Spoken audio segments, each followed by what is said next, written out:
And so, as the sun sets red in the west, we come to the end of another unit.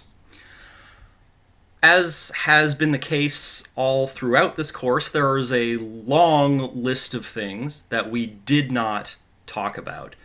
We touched only briefly on database design and data models, because that's a very large and very rich area all by itself. There are many courses out there on databases and database design if you're interested, including, as I understand it, a very popular Introduction to Databases course on Coursera itself.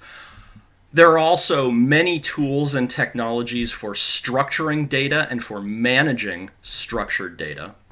We didn't talk about microdata, though, as I said, largely because that would be redundant, because schema.org builds on microdata and has absorbed a lot of the work on microdata.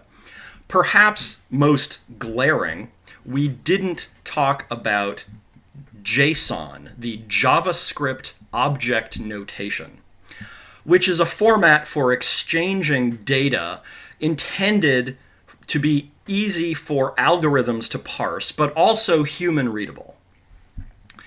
The thing is, the JavaScript object notation, JSON, is obviously based on JavaScript, not on XML, which is what most of the technology that we've been talking about so far has been based on. So what did we cover in this unit? First, we talked about structured data. What does it mean for data to have structure?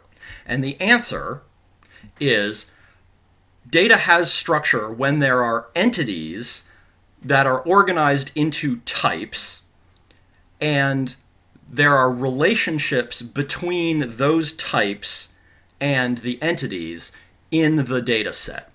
In other words, the universe of entities is organized into fields and values, or properties and values, just as we've been talking about all along throughout this course. We talked about microformats, and we talked about schema.org, which are markup, a predefined set of classes and tags that you can insert into your HTML code to embed semantics about a specific thing, a calendar event, a person, a recipe, a band, whatever. Embed semantics about some specific thing into a web page.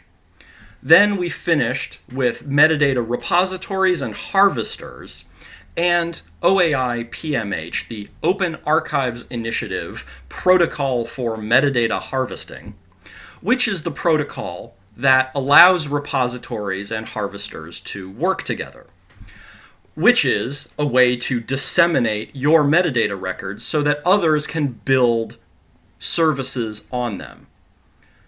So, ultimately, this entire unit has been about giving away your metadata. Because when you give it away, you enable web services created by others to do things that you maybe never thought of or can't do, or things that can only be done when you're working with a very large set of metadata records. And then those services that others have built on your records and on other metadata records, those services have the potential to benefit you by driving users back to your resources. It's the beauty of open data.